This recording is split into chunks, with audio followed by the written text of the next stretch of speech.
All right, everyone, welcome to Informed Dissent, a podcast that brings you dispatches from the culture wars. I'm Ben Appel. I'm here with Eliza Mondegreen, Corey Cohn, and Jamie Reed. Um, we're going to be talking about a debate that occurred last night at Middlebury College between Leor Sapir and Brianna Wu. But before we get to that, we're just going to go over a couple news things. Big news out of Canvas. What happened, Jamie? Kansas is now yet another state that has restricted puberty blockers, cross-sex hormones, and surgeries in minors. This finally passed. There was yet another veto by the Democratic governor, and the legislature was able to override the veto, and it is now law. Okay. Good job. Thank you. So something interesting, I want to ask you about the Washington Post, their article about it, it has all the usual misinformation about, oh, puberty blocker, like all the qualifiers. Puberty blockers are perfect, reversible, and mo majority of kids don't get them, and da da da da. I mean, all of this propaganda. But Yes. it said in the piece, and I just read this. It said that the bill also prohibits the use of state funds for psychological treatment for transgender children. Now, I've looked at the bill and I'm reading the relevant parts, and nowhere does it say that. So I don't understand if that was argued on the floor or if that was argued, but I do not see that anywhere in the bill that it denies trans-identified children state funds for psychological treatment. It's specifically state funds for treatments that are, known as gender-affirming care, which not, the medicine and surgeries. So, what was debated or discussed in testimony before this went out of committee was that there are elements in this bill that do address what employees like teachers can do regarding social transitions and who they can refer people to. So I think maybe what they're getting at is you can't have like a teacher refer to an affirming gender center if somebody is expressing gender-related distress. Okay. Well, And yeah, there I mean, were it a says, number of teachers that testified saying this was going to make it so they could not socially transition children in their classroom, which they sh boo-hoo, they shouldn't be doing that anyway. right. Right. But I think I want to be, I don't, I think that that was actually totally misleading. I think that that was not correct in what was written in this. It does talk about social transitioning. It does say, except to the extent required by the First Amendment, da da da da da, no facility or building, state property shall be used to promote or advocate the use of social transitioning, medication, or surgery. But prior to that, it says a recipient of state funds shall not use state such funds to provide or subsidize medication or surgery as provided in Section 3 and amendments thereto as a treatment for a child's perception of gender or sex that is inconsistent with such child's sex. It cannot subsidize the treatment. Now, it does say an individual or entity that receives state funds to pay for or subsidize the treatment of children for psychological conditions, including gender dysphoria, shall not prescribe, dispense, or administer medication or perform surgery as provided in Section 3. It says nothing about denying psychological care. It says that for kids that have psychological conditions, including gender dysphoria, you cannot prescribe them hormones and puberty blockers. Right, but they are following this misleading tact because what people say in many of these states is they try to pretend then that this means children cannot go see a therapist or Exactly. They pretend that gender yeah, affirming care is actually like psychotherapy, like, right. right. But it's not. I No. mean, It's no, and affirmation right, but we in a also delusion. I don't want us sending children to a psychotherapist or a psychiatrist or a psychologist or a family counselor who's going to have them come in and say, "Oh, you're trans. Yes, you're trans." And then they're going to wallow in the sadness that they now can't get puberty blockers, cross-sex hormones, or surgery. That's not mental health care either. Right. So, but yeah, But the point is that the state funds are not being denied these kids. They're correct. not for psychological for they're not denied therapy. They're not denied mental health therapy. Correct. That's insane. Yes. Um, okay. So that's ridiculous. And that's just crazy. So that was our state of Kansas. Yeah. And now we also had a little bit of a issue in Colorado where Colorado's just been having a ton of bills be put forward on both sides. So there were two D-trans bills that were put forward, a D-trans essentially Bill of Rights that would give private cause of action for longer term people to who believe that they had suffered med mal could sue Mhm. longer, but also that insurance companies could also follow up if they had a provider who was being kind of negligent. Those both died in committee, but then also the Democrats have put forward some bills, including a law about not being able to dead name dead people. Right. Well, right. And so the D-Trans Bill of Rights that was vetoed that was they shot that down. Democrats voted to kill it. The dead naming, but there's a dead naming for dead people. There's no dead naming for dead people, but there's also no a bill being proposed by I think Lorena Garcia, a Democratic representative, who was the one that seconded the motion to kill the bill for the D-Trans Bill of Rights.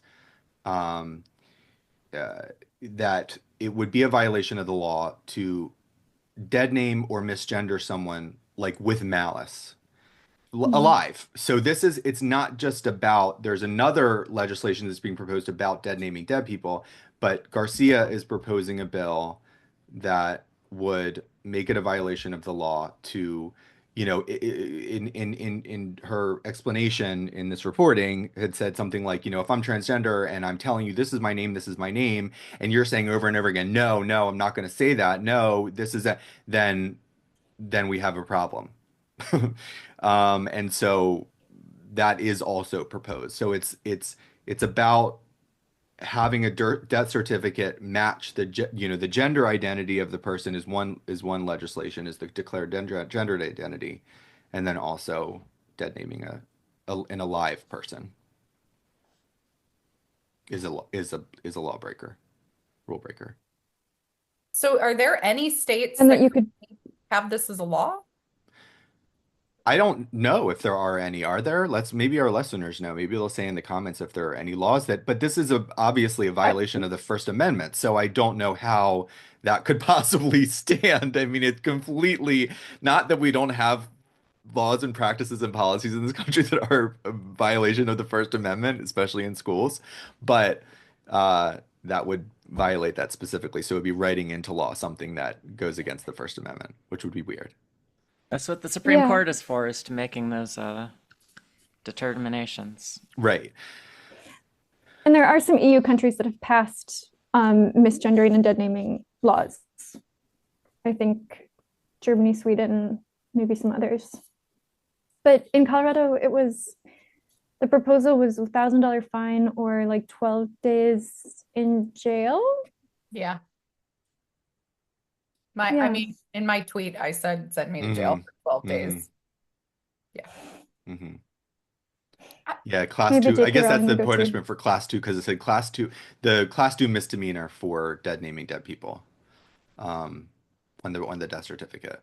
But I guess a class two misdemeanor is that it leads to a possibility of 12 days in jail. So Ben, when we were talking about this a little bit ahead of time, I think that you brought up a really important point, which is that this also has impacts. If something like that were to pass, this has really serious impacts on family members. So, Mhm. you had mentioned that if we had a minor who, a female who died and didn't wanted or in somehow was putting forth a trans identity that they identified as male or non-binary, like who controls the reality of that death certificate? What does that say? Well, yeah, I mean, so and I don't know if there would be a stipulation in the bill about minors, and about age, like let's say God forbid a minor does pass Mhm. and the parent or legal guardian is in control of writing the death certificate.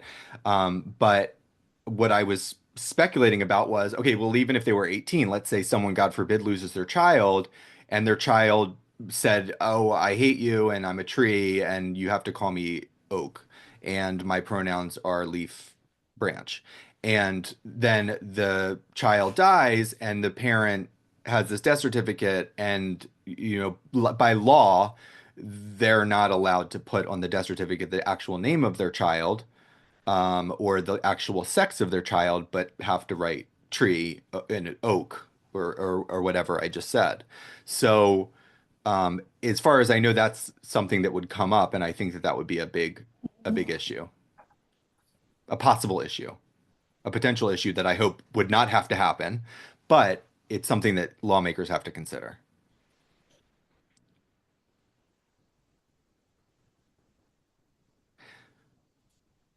Oh, you're pensive right now, Jamie. What are you thinking? I'm just thinking of longer term issues. So if you have a birth certificate that says one sex on it, then you have life documents, driver's license, passports, etc., that have others and different names, and then you have a death certificate. I can just see bureaucracy um, falling apart. So then if there's a life insurance Mm. policy, how do you prove Right. that you can claim the life insurance, that this person is actually the person who's now dead? I mean, it just seems like these are, in some ways, looking to create laws to solve a non-existent problem. I think that the issue should just be that we have a reality of biological sex. It should be on our documents. I think the better question that we should be having as a society is, do we need a sex marker at all on a passport? Do we need a sex marker on a driver's license? I'd be much more interested in having that conversation than whether or not we should lie on these Mhm. and be having them not match. And then just the other small tidbit from my own life is my ex um, detransitioned, was able to go and reclaim her birth name, but the judge would not give her back the ability to have her sex marker recognized again on her driver's license. Why? So in Missouri, you used to need a doctor to sign a form to change your sex marker on your driver's license, that to claim a trans identity. There's not a form in existence to reclaim your birth sex. So now she has to open a court case and go plead in front of a judge to have her biological sex recognized again on her driver's license. Wow. So I, we've just created a bureaucratic mess all Yeah. over the place. It is. It's the downwind of what happens when you deny a material reality, and you try to put the denial of material reality into law and policy. It's just, this is what happens. Yeah. Society falls apart. I mean, what There's else can you say? I would love to find maybe we can find the link, but I have a friend in Israel, Akiva, another detransitioner. She has dual citizenship and a United States passport and an Israeli passport. Well, her United States passport recognizes her biological sex as female. Her Israeli passport does not. She was able to quickly get it changed when she was expressing a trans identity. She has had to open Mhm. an entire court case that's going to in front of like a whole hearing over whether or not they're going to acknowledge her biological sex. And she might be, in essence, stuck in Israel because her passports don't match. Hmm. Right, because she has to enter the US on a US passport. And you can't have a flight itinerary in two different names. No, I don't think you can. But Hmm. yeah, All right. we have no pathway back. I think someone's buzzing in my apartment. Hopefully you can't hear that. Anyway, let's go talk about the debate, because there's a lot to discuss there. Yeah? What do you think? Yes. Okay. So last night, Brianna Wu, and Lior Leor, one of my favorite people, who, if it were up to me, if I were in charge, I did text Leor this, but I do be firmly believe if I were in charge, I would throw all the Pulitzers at that person.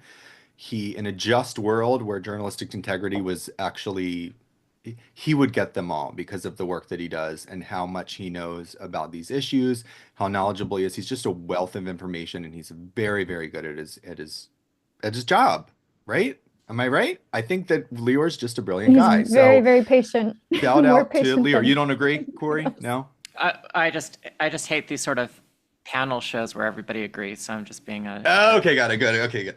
Okay. So they debated last night in Middlebury College in Vermont, and a very liberal college, right? Am I right about that? So at a student center there, they had a debate about what should be the proper policy for gender affirming care. I think that was the title of it or something like that. Let me see. What was the question that they were debating? What is the right public policy approach to transgender medicine? So, Brianna Wu, a lot of our listeners will be familiar, ran for Congress in 2020, transitioned as an adult, co-host a podcast. I think co-founded a progressive super PAC, I believe, but works in Democratic politics as a Democrat. And then, so they debated this. Interestingly, they've debated this last night in front of a studio audience, students, non-binary students. A trombonist showed up and tried to interrupt Leor. But anyway, set us off, Eliza. Like, what was your reaction, and what are your thoughts about it? Um, well, I was trying to like multitask yesterday because I'd been on the phone all day, and I was listening to the debate and also trying to like do yoga, but also stopping about every 2 minutes to like furiously text you guys about. So that's the image that, and the kind of state of mind that I was in. I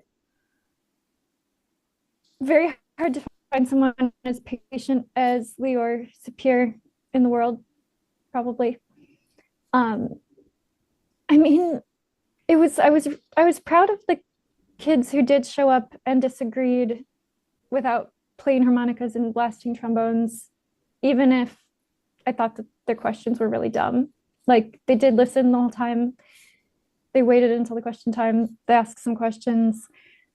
That seemed to me really positive, because when I was a student at McGill University, there was an attempt to have a talk about, what do you do when there's a conflict in human rights law between sex and gender-based definitions of what a woman is. That was just 2 years ago, and that got shut down by a mob, and the few of us tried to attend got like actually manhandled.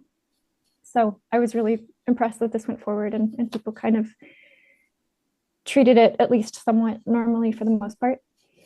I think Lisa But made that point in her broad view. That's a good point. Kudos to them. yeah, And yeah, to Middlebury for yeah, hosting I really that. think so. And to And to Middlebury for Brianna hosting it, and the for guy who doing, introduced the yeah, talk, and absolutely. to Brianna for talking. Yep. Yeah, totally. Um, and I was impressed with the guy who introduced the talk and was just like, I know that this will be controversial, and so I'm going to say a little bit more about why we're doing this than usual. But I think it's really important to talk about. Like, that is just a sign of how much things have changed. Absolutely. Corey, did you see it? I watched the first hour. Okay. What were your thoughts? That was probably enough. Well, Yeah. I mean, maybe it's not fair for me to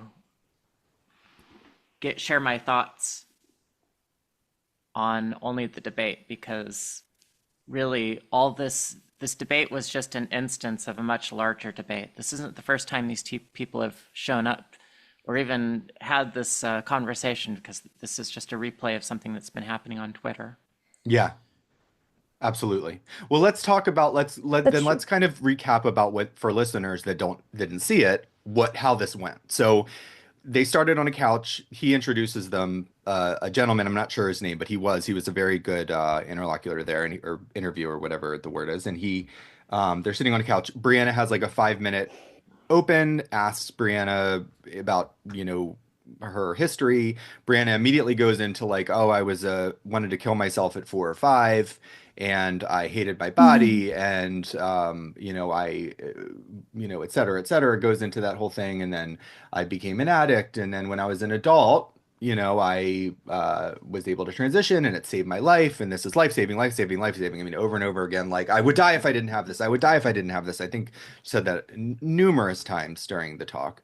Yeah. Um, and so then after this introduction, Lior said, well, I'm going to stand up. I have a deck, prepared. So I'm going to go to the podium and I'm going to put this PowerPoint on, and then had a really, really effective and thorough and succinct PowerPoint about, and he started with, how did we get here? How did gender affirming, Mhm. what we call gender affirming care, get so off the rails in the States? And so he went back and he talked about how it began with the Dutch Protocol, and all of the developments that have happened in Europe with Finland and Sweden and the UK and Denmark and even France, and all these countries rolling back these policies after looking at systematic evidence reviews and finding that all of the evidence supporting the efficacy of these treatments is really low quality. So we just do not know. And Lior was said that over and over again in terms of detrans rates, in terms of their data was not being taken. We do not know. So we do not know if it's helping. We do not know if it's harming. Now we can see evidence of harm, and arguably we could see evidence of some people benefiting, perhaps, especially adults. But in terms of kids, there's a lot of evidence of harm. And we also just don't know. So the ethical thing is what European countries have done, which is, oh my gosh, you don't give healthy bodies drugs that are potentially making them very sick and very ill and worse and depressed and suicidal. This is not something we do. First, do no harm. We're going to discontinue these practices. This is insane. US comes to US, it's the opposite. Activism is very involved, heavily involved, the decentralized healthcare system, the for-profit healthcare system, but just all of these NGOs and groups that are very influential in politics and that have a lot of power. And so it comes here and it Mhm. becomes, you must affirm, must affirm, must affirm. It doesn't have which arguably were not good. I mean, the Dutch Protocol, I disagree with the whole practice of it. It's insane, and it's been, interrogated a lot by folks, but it did not have the same safeguards that were put in place for the original Dutch Protocol, and so kids would just be affirmed, socially transitioned, and then, it eventually became just a human rights issue of a kid or a young person or whoever must be allowed to commence with at least social transition, but then also these medications, because if they do not, they will kill themselves. And so that became the narrative, and that essentially became gender affirming Mhm. care. But he went into to where that began. So, and I'll say this and I'll throw it out here. He's talking for a while and he's going through all of this stuff and he's presenting all of this evidence. He's talking about, what does gender even mean? He's talking, and that was a very succinct description, and we can talk about that. But he's going into all this, and then he gets to the part where he says, we're talking about boys, and then, a lot of these, we look at the desistance literature, and then it's like 80% of these kids desist, and they grow up, and then the majority of those kids end up being gay. So, and this is when Brianna jumps in. Brianna said, I only spoke for 5 minutes, and you have like 40 minutes. So can we talk? We Mhm. start to, and to me, that's one of the most frustrating things about Brianna Wu, is that obfuscation, obfuscation after obfuscation after obfuscation. To me, Brianna is a politician through and through. And so when facts and points that they cannot argue with, let's Mhm. divert. Let's because there's no argument or no sound logical argument for that. She's getting beaten. And then it's what she also does is throughout is concede points that she's doubled down on and said, no, this is how it said, oh, puberty blockers. No, I don't even need, they never even need puberty blockers. What are you talking about? And Leo's like, well, then what are we talking? That's the main argument. And it's like, you just had a Right. screenshot. You just tweeted to Richard Hanania, who said online, oh, wow, Hunter Schafer. Now that's a woman, transgender Hunter Schafer. And Brianna responds, oh, if you like that, you should support puberty blockers for kids, meaning for boys, so they can be they can properly pass as perhaps pass as a female in adulthood. I mean, this is insane.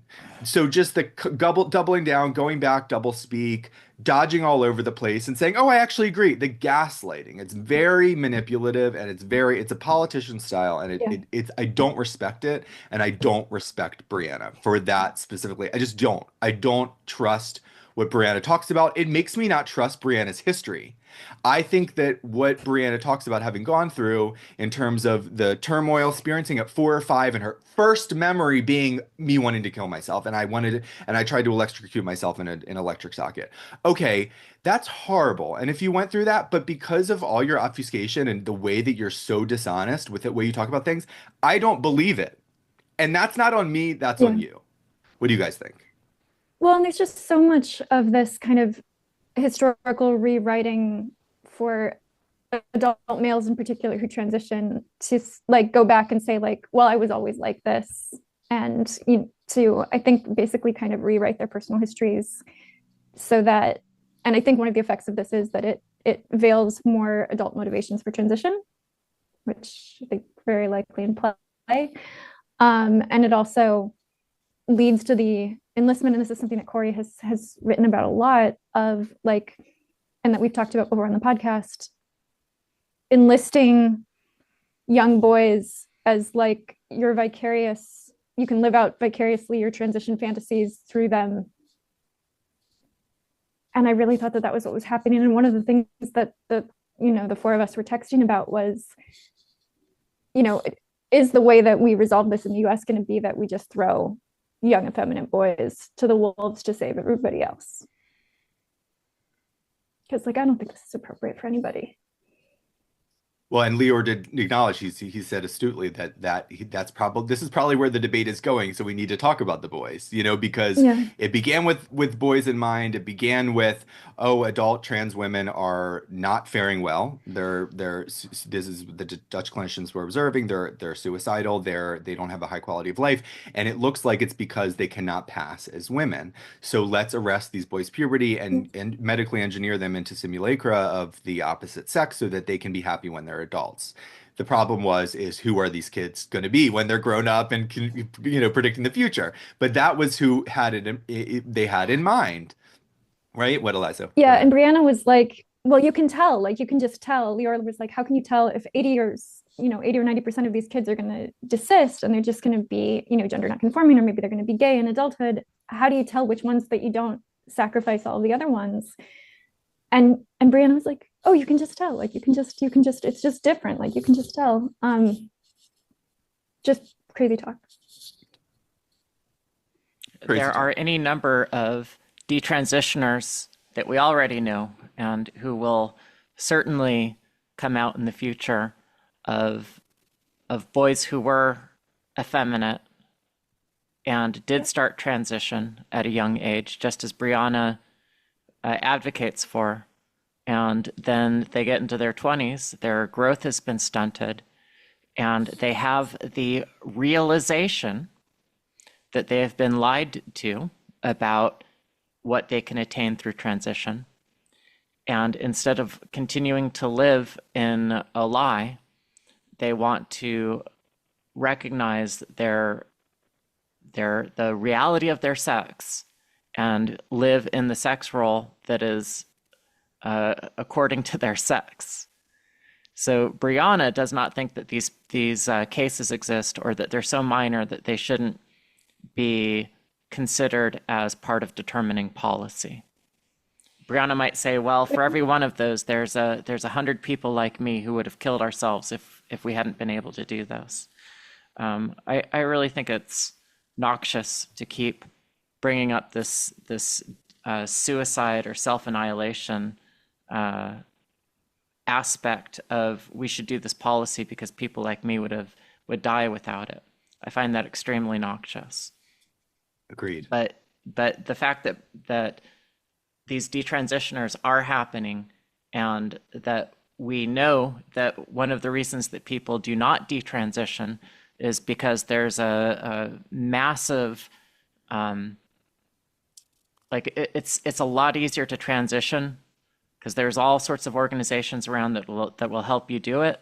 There's a lot of people who will affirm you, and if you try to detransition, it's very difficult to get out. So we know that there's people who would detransition if But they Brianna could. doesn't know any detransitioners. According Well, to, that's Brianna just blocks people. right. Yeah. Oh, you're muted, Jamie, Jane. you're muted. I had not been blocked by Brianna until I pointed out at the end of the debate, I tweeted and said, Brianna just said, I don't know any detransitioners, when Brianna and I had a one-on-one conversation about my ex and directly about Roxanne detransitioning. I Mhm. mean, clearly it's disingenuous. There's another challenging issue with the utilization of one individual's story as if it is the way to create policy, though. So, what Brianna wants to do is just, there was no debate about overarching data, stats. It was just, this was my horrific story. Pity me, and we should transition people because of it. And 100%.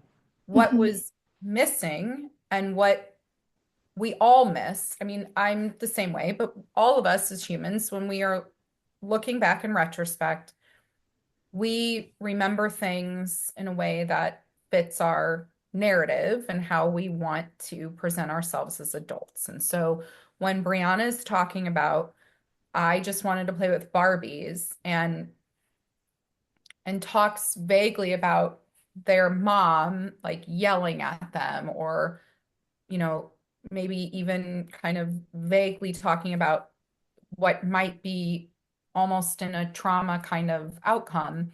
What Brianna does not readily point out is that he was also adopted, was adopted at a very young age, has a family situation and a family dynamic where, I'm an adoptive parent. We know that there are different things that you Mhm. have to do to overcome early childhood trauma, to have bonding with an adoptive child, to uh, also, Brianna will say, but doesn't go into, was growing up in Mississippi, experienced intense homophobia. Like there's so many like Mhm. if I was assessing this person from a clinical standpoint, I would say this is a person who has a significant amount of early onset childhood trauma, potentially is simply a gay male who experienced intense homophobia in childhood and found transition in adulthood to be a pathway out of ever really addressing that early childhood trauma. And to Brianna's credit, Brianna did talk about growing up in Mississippi, did mention being adopted and ha having the relationship with her family fall apart after she came out as He trans, right? does say that, but then he also will not say that there's multiple pathways into Well, this belief and that that he could have experienced a different pathway forward that did not include medical transition and right. that a different pathway Yeah. forward might have led to a different kind of lifetime outcome because in retrospect he cannot go there. So But then yeah, go yeah, ahead. but he's saying like things like, "Oh, I've had so much facial reconstruction surgery that half of my face is um like Paralyzed or whatever. paralyzed." I mean, like is like from a clinical standpoint, again, I am seeing a person and I'm saying this had a negative outcome. This was a negative outcome. Who paid for all of that surgery? Brown is going to say, "Well, I had health insurance." Well, it was pooled, so we all paid for it. I mean, like there's all of these elements to this Mhm. where it's like if you want us to just take your personal story as the way to judge this, well, I can clinically tell you your personal story does not stand up as a success story, and it should not be why we should transition anyone else. Yeah, and there were pretty blatant times when Lior would bring up something that was challenging that Brianna would really try to shut it down by like, I would die without this. Yes. It was all about, he said you're N. You're the only person, where I'm talking about studies, I'm talking about evidence, I'm talking about what we have, what we've looked at, what we've Yeah. seen, data, for what little data we have, and studies that have done, but also systematic evidence reviews of studies that are, provide data. And you're telling me, I mean, Brianna must have said a million times, well, not a million times, but a number of times, oh, I know them. I know I know so many trans people who did this. I know so many trans women who did this, and they're hot and they pass. I know so many trans women who started hormones really early and they're super happy and they have great sexual function. It's always like I know and this and that and so on. And Mhm. then I don't know any day transitioners. I mean, go fuck yourself. So here's the thing with Brianna blocked me on Brianna blocked you today. Brianna blocked me a while ago on Twitter because I said there's no clinical test. This is what I said. There's no clinical test to determine which kids gender dysphoria is going to persist in adulthood and whose isn't. That's what got me blocked. And here's the thing: when we talk about applying How our own that was rude, Ben. what me saying that. I'm kidding. I know I'm an asshole. I'm a total asshole for pointing that out. It was really ridiculous, and I deserve to be blocked. And I should have Yes. actually been community noted, and I should have Right. been banned from the platform. Really, Right. is what Right. should Shame on happen. you. I know. So, we all can talk about, and that's a good point, Jamie, about like looking at our own experiences and seeing how they apply. Because Lior did mention me last night, and he said, "Look, talk to these, talk to Andrew Sullivan, you talk to Mhm. Ben Appel, these, folks who have talked about and said, if I were coming up now, I would likely be affirmed as a transgender girl because I was so effeminate. Because now that's just speculation. I cannot say and I acknowledge that. I cannot say." If I'm talking with Brianna and I'm saying, Brianna, you transition as an adult and you are certain that young boys who were like you should be able to transition earlier. I don't know what you're saying, like you're happy, but also you're not happy, so you would be happier if you were doing this. Applying that, and for me, I'm sitting there and I'm saying, uh, I think that I'm a different outcome, and my endocrine system is intact. I still have my back. Haven't had to undergo Mhm. all those surgeries that we pulled to pay for. My half of my face isn't paralyzed, et cetera, et cetera, et cetera. Now, my argument is stronger. Mine wins, and why? Because I am not recommending a course of treatment that is not backed by evidence. Okay, and I'm not recommending a course of treatment that gives drugs to healthy bodies. You do not win. You lose that argument. Mine is stronger. You can say to me, but you don't know your experience if that maps onto kids. You do not know that either. And what you are proposing is to chemically castrate them, or not, because apparently she doesn't believe in puberty blockers, but to essentially chemically castrate them because estrogen and testosterone blockers, she says, oh, no puberty blockers, but at 14, if they're still dysphoric, we Anti-androgens. can It's give still them, they're anti-androgens. So that is a chemical castration. I mean, Alan Turing was chemically castrated with a form of estrogen, if I'm correct. So it's bullshit. My argument is stronger. My argument wins. You don't have it. You lose. You should shut up. Good day, sir. I said good day. I said good day. okay. Can I ask a bigger question? Okay. So this debate, I think, was between Lior, Brianna Wu, and this audience. And the audience. So Brianna and Mhm. Lior are so in it that they're already where we're at, which is we're ready to talk about the boys because we have already, where Brianna, Lior, and probably all of us agree, we're already like, no girls need to transition and nobody who's non-binary needs to transition, right? Brianna agrees with that, Lior agrees with that, all of us agree. Corey, do you agree with that? Well, it's motivated reasoning, isn't it? So What do you when mean on Brianna's part? Yes. I was going to say, I said, yeah, last night, Brianna did. I have no idea what Brianna's going to say to tomorrow. But yes, you're right, Jamie. Continue. But what Brianna's tried to put forth is I'm the moderate position. We only really need to talk about the boys. The girls can wait to get tea. If they want to pass, they'll pass later. And the non-binary people, yeah, whatever. We all agree. Most of our listening audience probably agrees. Brianna and Leo agreed. The people that were sitting in the room do not agree with that at all. And Yeah. so, how is it? Who were we? Was Lior successful in talking to the audience? So that's part of my question. Do we, by the questions that were asked, still think the 1,000-pound gorilla in the room, the people who really are going to hold on to this till the end right now are these 18 to 24-year-old young women Mhm. who all think that they need testosterone. And they were so fragile. The thing about their questions in the Q&A part is that I don't even know that we can have a debate with them because they're so fragile. Half of what they were saying was, I sat in this room and it was so And you violent really hurt my feelings. that my feelings are not being respected. And I'm just like, what the hell is wrong with the 18 to 24-year-old women in this country? Yeah. I'm Glad not to, allowed to yeah. ask that. Yeah. Why are you not allowed to ask that? Man, we can't say those things. Mm. Men are not, I'm allowed to say that, but you you can say can't. it. No, men can't Mhm. say that thing. That.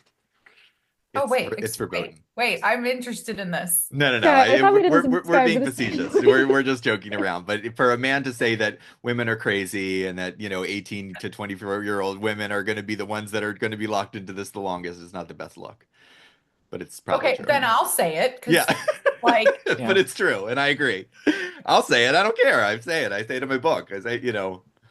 but that's the thing that was so hard is because Yeah. these young women in the audience,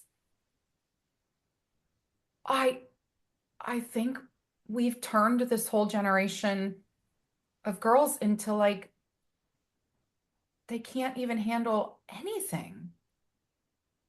Yeah. Yeah.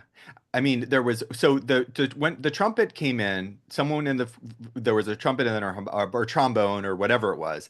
Lior is talking about he gets to the point, and I think it was the point exactly where he has all this evidence. It's just data, and he's just talking about you know and he got to the point where he said, like, according to our estimates, there have been over 5,000 top surgeries for minors, or double mastectomies for minors, or even just modifications because some girls do not get their entire breast removed. They do partial for non-binary, whatever.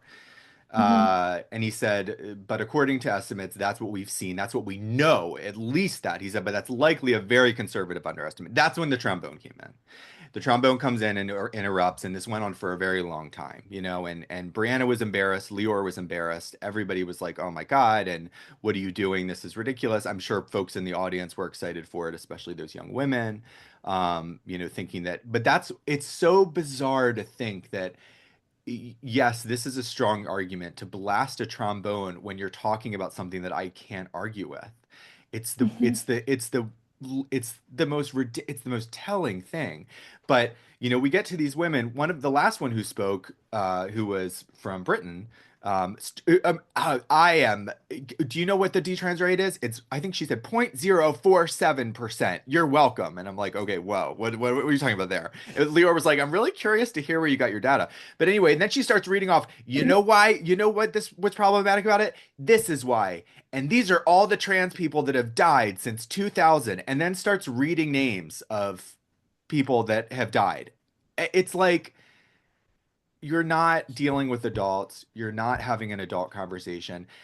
Jamie, you said these are the folks we have to worry about. You think they're going to be the holdouts and the people that hold on to it the longest. I agree with that. I also think it's going to be Well, the crazy moms who yes, have it's like the the young crazy kids. The mom. moms. Yeah, who are like, I have two non-binary children, and I told them that puberty's coming, and they're terrified, and if they don't, so now the puberty blockers, they just want to die. So anyway, I And think those are the dads. crazies, but I don't think they can be reasoned with, to be honest. I think that they're brainwashed and they need deprogramming and that they need something beyond from what I can offer them because you cannot offer them facts. You cannot offer them evidence. There's no reasoning. They require a massive psychological intervention. What do you guys think? Well, I I mean, have I a thought can't experiment. just shake them. Yeah. Okay, yes. What's your thought experiment? So suppose you have 1,000 people. Okay. I have 1,000 people. All right, just I feel like go Am I I having listen. feel deja like Just I vu? go know where listen this to is the last going. episode. Yeah.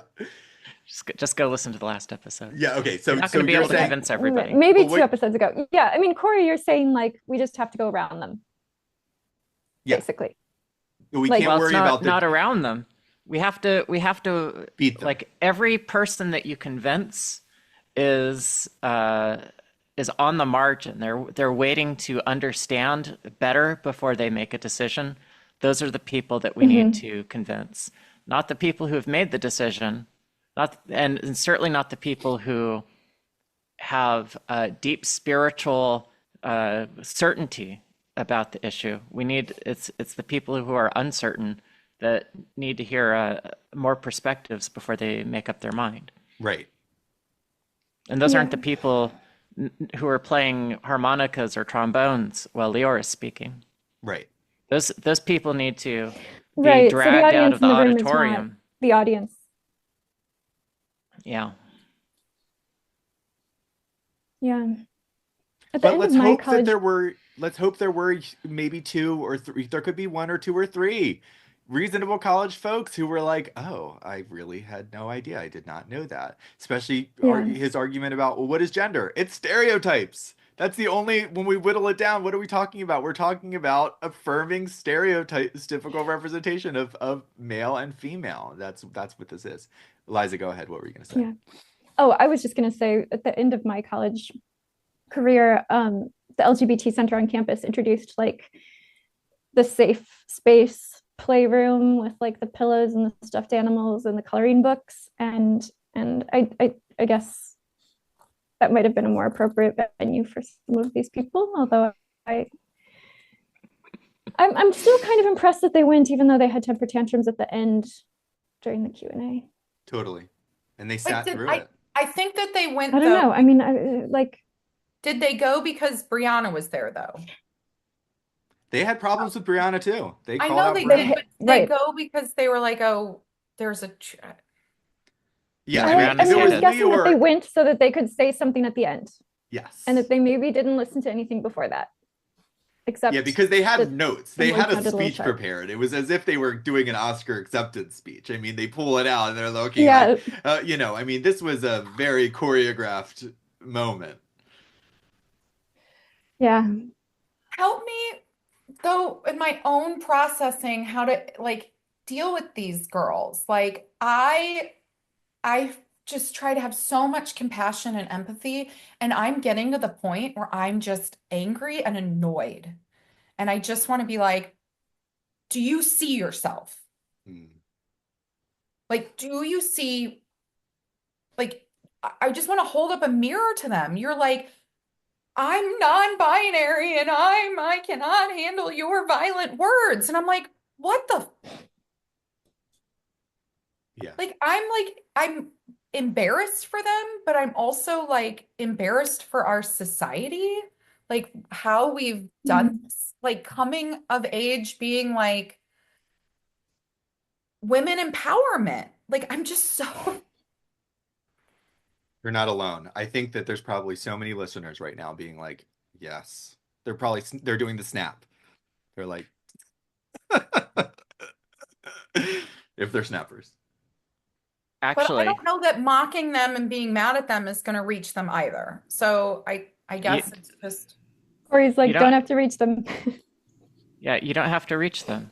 So here's the people who you should be persuading, if I say you, but I mean us, is if anybody's paying attention to those weirdos and uh, accommodating them, that's the word that I want. Not paying attention. Anyone who's accommodating them those are the people that we need to talk to.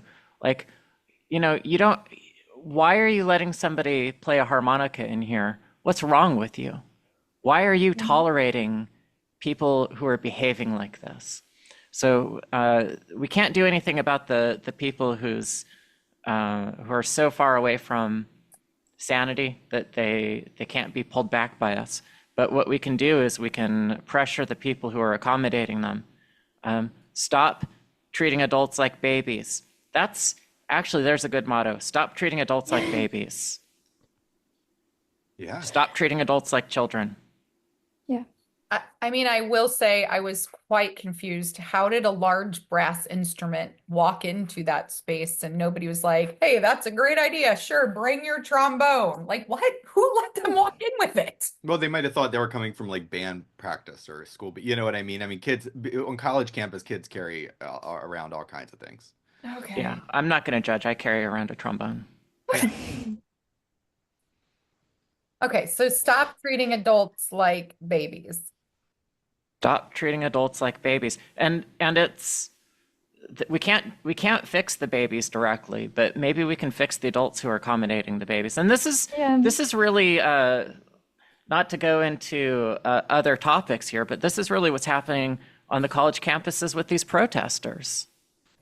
Yeah. They're acting like babies. They're not acting like adults who are trying to find common ground. Okay, I'll say this about Lior and Brianna. I don't like Brianna's approach at all or argument or anything, but there's an example of two people who are trying to behave like adults to try to solve something or try to understand something. That's not what these young people are doing on who are interrupting or who are protesting on the campuses. They're not acting like adults. What they're trying to do is bring a temper tantrum, a toddler mentality, and there's adults who are accommodating it. Yeah. And we just, sorry if it's called conservatism. I don't think it is. I think it's just called being a grown up. But we don't have to put up with that garbage. So this reminds me what you're saying, like about the college level protests. So I have a 16-year-old who went to apply for his first job. I happen to know the supervisors and everything, and the supervisor called me and she said, Mhm. Jamie, I just need to make sure we're really clear. You can't come to the interview with your kid. And I was like, what Oh my God. the hell are you talking about? And she was like, the last like 3 kids that she had interviewed, the parents came and tried to sit in the interview with their children. And I said to her, I was like, my kid is applying to be a lifeguard. And I said, oh my God, if he cannot get through this interview on his own, he He should can't not be a be a lifeguard. lifeguard. Like, what? Like, what has happened to this world? And she was like, oh, thank God. She's like, I have to like argue with these parents. I was like, what That's the insane. And hell? like it should be embarrassing. It should be mortifying for the teenager. No, Like they that's want the their developmentally parents to appropriate sit reaction here. is like, yeah, that's crazy. Okay, but Corey, serious question though. I want to treat these adults like adults, but I also want to stay kind and I don't want to just mock them and I just want to be so mad at You them and make you fun of don't them. have to mock them. You can just say your behavior is not appropriate. I'm not tolerating it. You can set your own boundary. I am not Mhm. tolerating your behavior. This is you are mistreating me with your behavior. It is not appropriate behavior. It's not respectful to anybody else. Like it's crazy, but this is like how you, I say how school age children are spoken to when they're misbehaving. Yeah. You cannot have a tantrum because you're not getting that toy today. And you're not allowed to have a Right. We're tantrum not in the doing this right store. now. We're doing this You other can, thing. that's right. You're not having a tantrum because you're not getting that toy. Yeah. And that's basic parenting. We're gonna have to parent adults who did not get this from their own parents. Okay. So we need to completely restructure parenting and walk people out of a cult. Well, yeah, and with treating them like adults, I mean, this is endemic to our society. Yeah. I mean, that I don't think that's a hyperbole. I No, I mean, don't Mm-mm. think so at all. this starts with the parents, but when I went to Columbia, people have heard me talk about this a million times, but I was in my 30s and I went and Liza, you were talking about at your college, the snacks and the crafts and stuff like that.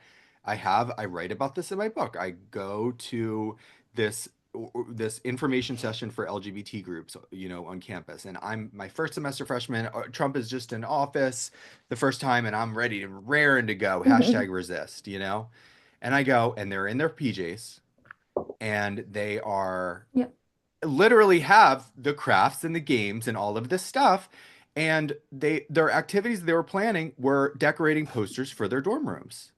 And I'm like, whoa, this is first of all, these kids, wow, holy mother. I mean, I know I'm older, but whoa. And so, but when I was in my past life, I was a hairstylist and I saw this for years. I saw this in the 2000s, and I would have young people, teenagers, boys, especially boys, actually, a lot of boys, they really were like, just their moms were right there. And, I would say if I'm cutting someone talking and I'm like, oh, you have finals this week? Yeah. Oh, what do you have? Yeah, you have finals tomorrow. Oh, what are you studying for? Hey mom, what final do I have tomorrow? What do I have tomorrow? And this is a 16-year-old kid. And oh, you have that, and I'm thinking, that's bizarre. I mean, I That is bizarre. you know, I I did all of it on my own. I mean, all of the college preparation, applying to colleges, senior essays. I did everything. I had a job at 14 and then 16, and I was working in a restaurant and I was paying a car bill. And I mean, did I do it perfectly? No. Was I just this beacon of stuff? But I did.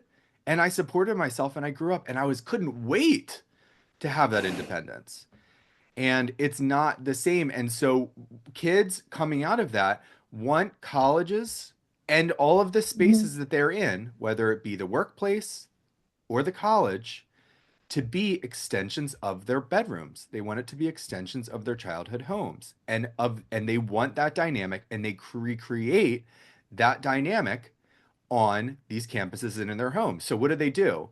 The administration becomes mommy and daddy, and the faculty at schools Mhm. becomes mommy and daddy. And mom is the faculty, dad's the administration, or vice versa. And they pit them against each other when they want something. So, oh, and you have to make this a safe space for me. Oh my gosh, this person hurt me. That they want to make it so that everybody is accommodating to them. It's horrible and it is embarrassing, Jamie. Like you said, you're embarrassed for them and you feel sad and you're also like, look at yourself. And Yeah. it's crazy. And people will say, "Oh, this isn't representative of all of them." It certainly is not. It's certainly not representative of every single person on campus. Young people, but guess what? The young people who think these things and see these things, they have to keep them to themselves, and they stuff them down, and they're terrified of misstepping, and they're looking around and they're thinking, "Whoa, you know, whoa, really? What's going Mhm. on here?" But they have to stay quiet because it's the babies who are in charge. Yes.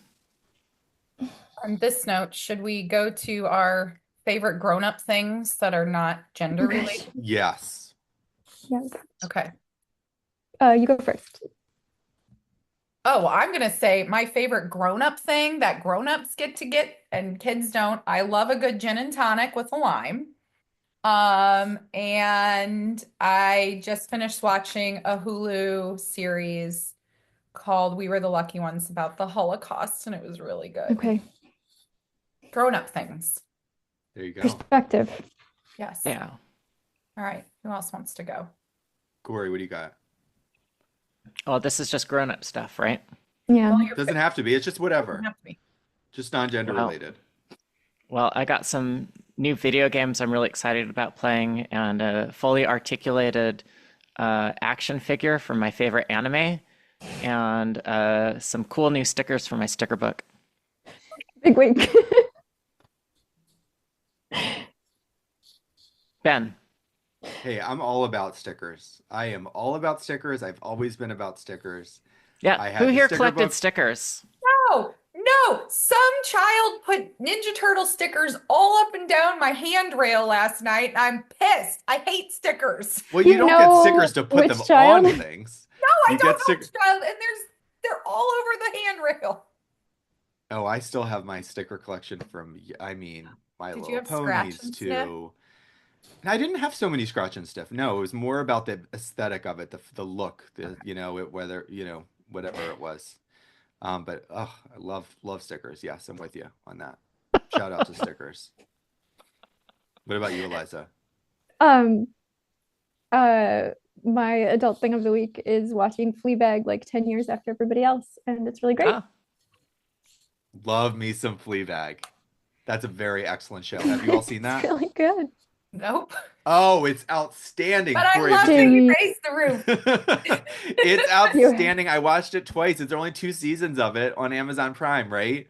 And it's so funny and brilliant. yeah, yeah, yeah, it's great. Did you Highly finish the whole thing recommend. yet? Yes, Yeah. sadly. Did you think I season 2 was actually, better than season 1 or what? I think season two was better. I actually started watching it on the plane and watched all of season two, but it didn't say what season it was, and I kind of like it was believable that it had just like really leapt into it. Mm. Did you watch it out of order? It did, but Yeah. it was great. Shout out to Fleabag. Yeah. I've been watching old movies and watching Audrey Hepburn Yeah. flicks. Yeah. Which You know, ones? the old movies. The one that I just watched was Paris When It's Sizzling. Oh, I haven't seen that. It was considered, it was like panned by critics when it was made, and it would just trump anything that's come out in the last 10 years. It's funny, it's clever, it has a lot of in jokes, a lot of back references. It's designed to appeal to thoughtful adults, even though it's still sort of trash. It's still funny. I'll have to check that out. I love those. Cat on a Hot Tin Roof and Butterfield 8. I watched that recently with Elizabeth Taylor. If you've ever seen that, Call Girl Manhattan, Mm-mm. very good. All No. right, so let's get going. And I think for our listeners, I'm gonna have the links to the uh Debate. yes in the show notes. So if anybody wants to watch it and hasn't seen it, I bet you some people already have, but if they haven't, watch it because I would love to hear what people's responses are and reactions to that. But whatever else you have to say, please keep your comments coming. We really appreciate it. And that's it, right? And if you've made it this far into this episode, would you please make an angry comment underneath about using wrong sex pronouns for Brianna Wu all throughout this episode? Oh, wait, you already did. Okay, thank you so much. Thank you so much. You're way ahead of me. No, but what I think we demonstrate is it is okay that people use different, it's okay. We can get along and we can know who we're discussing and yeah. Next episode on informed dissent, reacting to comments. Wrong sex pronouns. All right. Thank you, everyone. Have a great week. All right. Okay, Bye. bye guys. Bye.